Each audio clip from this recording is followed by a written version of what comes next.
Oke, selamat pagi, siang, sore, dan malam. Kembali lagi untuk mengerjakan tugas mingguan dari tutorial penelitian operasional satu modul 2 yaitu metode Big M. Jadi untuk kasusnya itu Pak Rudi adalah seorang peternak ayam di Jambi sedang berusaha menyusun formulasi pakan ternak yang efisien dan hemat biaya. Ya, memiliki tiga jenis bahan pakan utama yang tersedia di pasaran itu jagung, dedak pagi, dan bungkil kedelai. Pak Rudi ingin menyusun formulasi pakan harian yang memenuhi kebutuhan nutrisi minimum, serta dapat dipenuhi dengan biaya serendah mungkin. Setelah mencari informasi dari penyuluh dan sumber terpercaya, memperoleh data nutrisi dari masing-masing bahan pakan seperti berikut. Nah, berdasarkan kondisi tersebut, tentukan komposisi optimal dari bahan pakan dalam kilogram yang harus digunakan agar memenuhi semua kebutuhan nutrisi dengan biaya seminimal mungkin. Nah, teman-teman, dari case ini kita diminta untuk menentukan nilai minimum dan kita harus mengerjakan dengan menggunakan software Microsoft Excel dan juga PowerPoint. Oke, teman-teman, mungkin kita langsung aja ke software Microsoft Excel-nya, teman-teman, sebagai permulaan. Oke, teman-teman, dari soal yang udah kita dapat tadi, kita ubah ke dalam bentuk model matematika sebagai langkah pertama. Jadi di sini gue udah buat model matematikanya seperti ini, teman-teman, dengan fungsi Z minimum seperti ini dan fungsi kendala seperti ini. Untuk langkah pertama, yaitu kita harus membuat model matematikanya terlebih dahulu. Nah, langkah keduanya, kita harus menentukan bentuk baku dari model matematikanya, teman-teman. Oke. Dan yang harus kita ubah ke dalam bentuk bakunya itu, kita harus ubah fungsi kendalanya dulu, teman-teman. Kita nggak bisa langsung ubah fungsi Z min-nya. Jadi, kayak gini, 9x1 tambah 13x2 tambah 44x3 besar sama dengan 20. Bentuk bakunya menjadi 9x1 tambah 13x2 tambah 44x3 min S1 tambah A1 sama dengan 20. Nah, kenapa di sini berubah dari yang tadi cuma besar sama dengan jadi ada min 1 plus A1 sama dengan 20? Karena di metode Bcam ini, teman-teman, kalau dia model matematikanya itu dia awalnya besar sama dengan, maka kita harus mengubah bentuk ini dengan mengurangi sama variabel surplus dan ditambahin sama variabel artifisial. Dengan mengubah tandanya juga menjadi sama dengan. Jadi makanya di sini kenapa ada min S1 tambah A1, karena dari bentuk model matematika ini kita harus kurangin dengan variabel surplus dan ditambahi sama variabel artifisial. Lanjut, kalau emang ini udah fungsi kendalanya udah kubah ke dalam bentuk baku semuanya, baru kita lanjut ke fungsi Z minimumnya. Jadi dari fungsi ini kita ubah ke dalam bentuk bakunya gimana? Jadi kita tulis ulang dulu, si 8,5x1 tambah 4x2 tambah 8x3. Nah, dikurang karena di sini di fungsi kendalanya itu bentuk bakunya dikurang sama S, teman-teman. Makanya di sini S-nya dikurangin semua. 8,51 tambah 4x2 tambah 8x3 dikurang S1 kurang S2 kurang S3 kurang S4. Nah, karena A-nya di sini ditambah semua, teman-teman. Makanya di sini tulisannya jadinya MA1 tambah MA2 tambah MA3 tambah MA4. M itu apa? Jadi M itu tuh sebagai konstanta dari variabel artifisialnya. Dan di sini di mana si M ini tuh harus ada, teman-teman, karena dari nama metodenya aja kan metode Big M. Metode Big M kalau nggak ada M apanya ya gitu. Yang bakal dicari. Nah, lanjut dari bentuk baku ini kita masukin ke dalam koefisiennya sini, teman-teman. Oke. Setelah udah, kita bakal masukin nilai-nilai yang ada di fungsi kendala ke dalam bentuk ke dalam tabel-tabel ini, teman-teman. Oke, oke, semisal contoh, di sini A1 itu untuk fungsi kendala 1, dia punya nilai X1 sebesar 9, maka kita tulis 9, 13, 44, S1 dia minus, berarti kita tulisnya min 1, dia nggak punya S2 berarti 0, 0, 0, 0, dia punya A1, 1 berarti kita tulis 1, sisanya nggak ada berarti 0.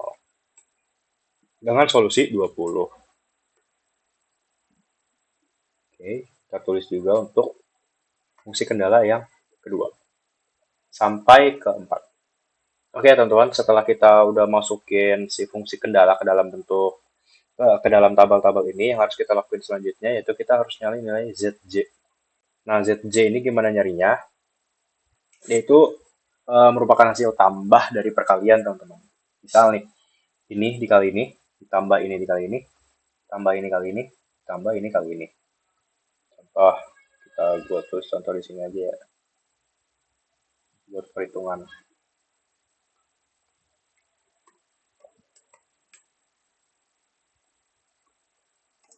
Nah, karena dia sama-sama punya eh, koefisien M, berarti kita tambahin aja teman-teman semua. Jadi ini kan tambahnya semuanya 100 ya. 100 ditambahin nama koefisiennya yaitu M, jadi 100. Oke, gue bakal skip ini teman-teman, jadi kita bakal nyari ZJ ini sampai ke solusi dengan cara yang sama yang tadi gue jelasin, oke? Oke teman-teman, di sini nilai ZJ-nya udah gue masukin semua sampai ke baris solusi. Nah, langkah selanjutnya yang harus kita cari yaitu kita harus nentuin nilai ZJ dikurang sama CJ-nya, yaitu nilai ini 100M dikurang sama nilai 8,5. Jadinya kayak gini teman-teman.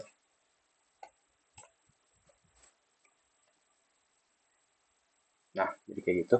Ini jadi 100M kurang 4. Oke, lagi-lagi teman-teman gue bakal skip ini ya. Oke teman-teman, jadi di sini nilai ZJ dan CJ-nya udah gua cari dan itu dapat hasil kayak begini. Nah, langkah selanjutnya kalau udah kita nemuin ZJ, kolom-kolomnya udah kita isi, tinggal sisa indeks. Yang harus kita lakukan selanjutnya itu kita harus nentuin namanya kolom kunci, teman-teman. Nah, kolom kuncinya ini kan kasus kita minimasi ya, teman-teman. Jadi, kolom kunci yang harus kita cari itu nilai positif yang paling besar. Di sini kita ada 100 min 8,5, 100 min 4, sama 100 min 8. Nah, kita anggap aja teman-teman kalau semisal si M ini kita anggap semisal 1. Jadinya 100 dikurang 8,5, 100 kurang 4, sama 100 kurang 8. Nah, dari hasil itu mana yang sekiranya nilainya itu positif terbesar? Yaitu di 100 min 4 kan, karena dia cuma 96. Dia lebih besar daripada 100 min 8,5 sama 100 min 8 karena dia cuma dikurang sama 4. Kalau kita ngambil M 1, makanya di sini gue bakal buat si kolom ini, kolom X2 sebagai kolom kunci. Selanjutnya, karena kita udah nemuin ini kolom kunci di sini, yang harus kita cari itu kita harus cari yang namanya indeksnya, teman-teman. Indeks, cara nyari indeks. Indeksnya itu kita bagi nilai bagi antara solusi dengan si kolom kunci. Semisal ini 20, dia sebaris kan sama 13, berarti 20 bagi 13. Bentar. Kita drag sampai sini aja. Nah, dapat. Karena kita udah dapat indeksnya nih, teman-teman. Terus langkah yang harus selanjutnya, tadi kita udah cari kolom kunci, sekarang kita harus cari yang namanya juga baris kunci. Nah, baris kunci itu kita dapat dari nilai indeks yang merupakan bilangan positif terkecil, tapi nggak minus. Bilangan terkecil yang bukan negatif, teman-teman. Di sini kita paling kecil ada 0,9 sama 0,8. Jelas lebih kecil 0,8. Makanya kita bakal tandain sampai sini sebagai baris kuncinya. Nah, kita udah nemuin kolom kunci sama baris kunci. Nah, hasil perpotongan dari baris kunci dan kolom kunci itu kita sebut sebagai titik kunci, teman-teman. Di mana titik kunci ini ada di 18 dan gue bakal kasih warna merah biar lebih mencolok aja. Oke, lanjut teman-teman. Dari tabel simplex awal atau iterasi 0 ini kita bakal lanjut ke yang iterasi pertama. Nah, ada beberapa catatan teman-teman. Jadi ada beberapa yang harus kita ganti. Misal nih, gue jelasin. Ini kan kita ngambil kolom dan baris kunci. Nah, dia X2, basic variabelnya dia ada X2 dengan konstantanya 4. Dan dia ketemu di sini teman, di A4 sama M. Jadi, untuk iterasi 1 dan seterusnya, kalau setiap kita udah nemuin baris dan kolom kunci, kita ganti nilai basic variable sama koefisien basicnya. Misal, kita kan ketemu di X2 sama 4, teman-teman. Berarti ini A4-nya bakal gue ganti jadi X2. Dan nilai M-nya ini bakal gue ganti jadi 4. Itu harus melakukan terus teman-teman. Jadi nilai kolom dimasukin ke baris. Ini kan masih pada kosong semua ya tabelnya, tabel-tabelnya ya. Yang harus kita cari pertama itu si baris yang baru aja kita tambahin teman-teman, yaitu 4 sama yang 4 sama X2. Caranya kita sama dengan kita pilih nilai dia lama, nilai dia yang lama di iterasi sebelumnya. Ini kan iterasi 0. Berarti nilai sebelumnya dia punya nilai 13 kan. Dia punya nilai 13, kita bagi sama titik kunci. Di sini titik kunci kan warna merah kita sini. Lalu kita kunci teman-teman sekali. Fn F4. Enter. Oke, tunggu drag aja ke kanan. Kalau udah kita nemuin si nilai yang pertama kali harus kita cari, selanjutnya kita harus ngisi juga kotak-kotak yang lain. Caranya gimana? Oke, sama dengan kita pilih nilai dia di tabel literasi sebelumnya. Di sini kan gue pilih yang ini. Sebelumnya kan ini satu, ya. Kita kurang dan kita buka kurung 2 kali. Lalu yang pertama kali kita klik itu di kolom mana dia berasal, teman-teman. Dia kan di sebaris sama kolom 13 kan. Berarti kita pilih kolom 13, kita kali dengan di mana dia berasal barisnya, teman. Dia kan sebaris, dia kan sekolom sama 13. 12 juga nih kebetulan. Sama 13, kita tutup kurung, kita bagi sama kunci, tutup kurung. Nah,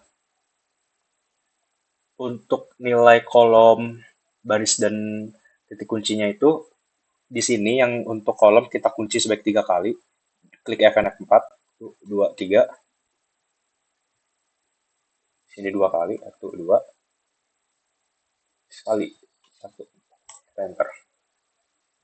Nah, ini bakal gue drag ke kanan teman-teman sampai ke kolom solusi. Ini kan udah ketemu semua ya. Lalu kita cari sama kayak tadi teman-teman, kita nyari ZJ-nya lagi. Oke teman-teman, di sini nilai ZJ-nya udah gua cari tahu sampai ke sampai ke kolom solusi. Langkah selanjutnya masih sama teman-teman. Untuk nilai ZJ min CJ dari X1, gue bakal lakuin sampai ke solusi ya teman-teman. Tekanin hijau lagi biar sama aja. Nah lanjut kita cari indeksnya teman-teman. Indeksnya sama ya, sama lagi kayak tadi yang udah gue jelasin. Nah, setelah sudah selesai, teman-teman, selanjutnya kita cari sama lagi, yaitu kita cari baris kunci. Hasil titik potongnya ini kita kasih warna merah sebagai titik kunci. Nah, yang jadi concern kita, teman-teman, yang harus jadi perhatian kita buat nyarinya itu di bagian bawahnya, teman-teman. Di sini, jangan sampai si nilai M-nya itu minus. Jangan sampai masih ada positif di nilai M-nya, teman-teman. Misalnya ini kan masih ada positif nih 27,778 M, itu kan masih gede banget ya teman-teman. Meskipun ini ada nilai minnya, ini min M, ini min M, ini min M. Ini juga masih positif, ini juga meskipun ada M. Ini kayak gini teman, pokoknya harus negatif semua di Z, min CJ-nya ini. Baru nanti kalau emang udah negatif semua dan si MM-nya ini udah nggak ada, baru kita bisa dapetin hasilnya teman-teman. Nah karena ini tuh bakal panjang dan bakal monoton karena caranya sebenarnya begitu-gitu aja. Jadi gue bakal skip sampai sekiranya gue bakal nemuin hasilnya nanti ya. Oke teman-teman, setelah banyak perhitungan lewat iterasi-iterasi yang tadi gue jelasin dengan cara-cara sebelumnya, sini gue udah nemuin hasilnya, di mana hasilnya ketika ZJ min CJ-nya itu negatif semua, itu ada di iterasi yang ketujuh teman-teman. Sini, iterasi yang ketujuh ini iterasi terakhir. Di mana yang tadi gue bilang, di bawahnya ZJ min CJ-nya itu udah negatif semua. Kita lihat sini.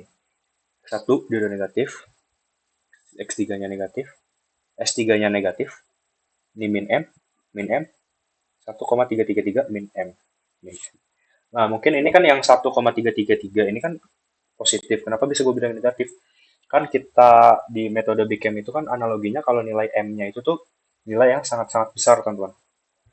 Ya oke, kalau satu dia masih positif. Kalau si M-nya kalau M-nya 100, dia kan udah berubah jadi negatif, teman-teman. Jadi bisa kita anggap sebagai N itu udah negatif dengan syarat dia itu dikurang sama M. Karena si M tadi kan di metode Big M ini kita anggap sebagai dia itu nilai konstanta yang punya nilai sangat besar, teman-teman. Kalau ini semisal nih, kalau gue ubah ini jadi plus 1,33, udah maksudnya kalau semisal ini gue ubah jadi minus, jadi min 1,333 tapi ditambah sama M, itu juga nggak bisa teman. Karena kenapa? Karena M-nya meskipun negatif nih, min satunya itu negatif, tapi karena dia plus M, karena nilai M itu bisa berapa aja, bisa segede apa aja, makanya dia belum bisa dianggap sebagai solusi. Nah di sini di bawahnya udah negatif semua, berarti udah bisa kita anggap sebagai solusinya, teman-teman. Solusinya udah ketemu, yaitu ketika X2-nya ini hanya ada X2, teman-teman. Berarti kita hanya memproduksi X2. X2 yaitu kita bikin 4, teman-teman. Dengan hasil lahir 6,667 kilogram. Oke, teman-teman mungkin ini untuk software Microsoft Excel ya. Setelah 7 iterasi yang sangat panjang, jadi ya akhirnya nemu juga hasil lahirnya. Dimana nilai ZZ min CJ-nya 0, minus. Dan di sini nilai MMMM-nya tadi yang di awal-awal yang udah gue jelasin juga udah nggak ada. Sisa 4 dan X2. Berarti X2-nya kita hanya bikin X2 baik 4. Oke. Mungkin ini untuk sekian aja, teman-teman, untuk software Microsoft Excel. Kita lanjut ke software yang kedua. Itu kita bakal pakai software POMQM. Oke, teman-teman. Jadi di sini gue udah nulis model matematika tadi yang di Excel yang bentuk umumnya ke dalam POMQM-nya. Di sini jangan lupa juga, teman-teman, di sini gue kali 10. Jadi untuk hasilnya nanti bakal gue bagi 10. Dan juga dipastiin tanda-tandanya benar, karena tadi di bentuk umumnya dia pakai besar sama dengan semua, berarti di sini kita juga pakai besar sama dengan semua. Dan ininya minimasi. Langsung aja kita klik solve. Nah, ketemu, teman-teman, solusinya, yaitu kita hanya memproduksi X2, teman-teman, sebesar 1,67 untuk mendapat keuntungan sebesar 66,67, biar hasilnya itu apa ya, yang paling minimasi lah, yang paling hemat lah bilangnya. Ya, teman-teman. Mungkin dari hasil-hasil ini, selesai kita pakai POMQM, kita langsung ke kesimpulannya aja ya, teman-teman. Oke, teman-teman. Jadi di sini gue udah balik lagi ke Excel, dan di sini juga gue udah siapin POMQM ya. Jadi tertera ya, teman-teman, di mana di Excel ini tuh dia hanya ada X2 dengan solusi, oh ya tadi ada kesalahan pembacaan data. Jadi untuk X2 ini dia hanya memproduksi sebesar 1,67. 1,667. Sama, teman-teman, kayak POMQM-nya, di sini dia hanya bikin X2 di 1,67. Dan hasilnya dia di 6,67, teman-teman. Ini sebenarnya 6,67 ya, teman-teman. Cuman karena gue tadi nabung 0, jadinya komanya maju ke depan jadi 6,67. Jadi hasil yang gue dapat dari POMQM dan Excel itu sama, teman-teman. Dimana di sini di soal dia minta agar memenuhi semua kebutuhan nutrisi dengan biaya seminimal mungkin. Nah, kalau dia pengen ngelakuin hal itu, berarti dia harus ngasih X2 di sini. X2 itu sebagai dedak padi, teman-teman. Dia harus ngasih 1,67 dedak padi untuk menghasilkan solusi minimal, solusi biar tercapai itu minimalnya di 6,667, teman-teman. Mungkin segitu aja, teman-teman, untuk tutorial modul 2 yaitu metode bikin dari gua. Kurang lebihnya mohon maaf apabila ada kesalahan kata, dan ya udah sekian dari gua.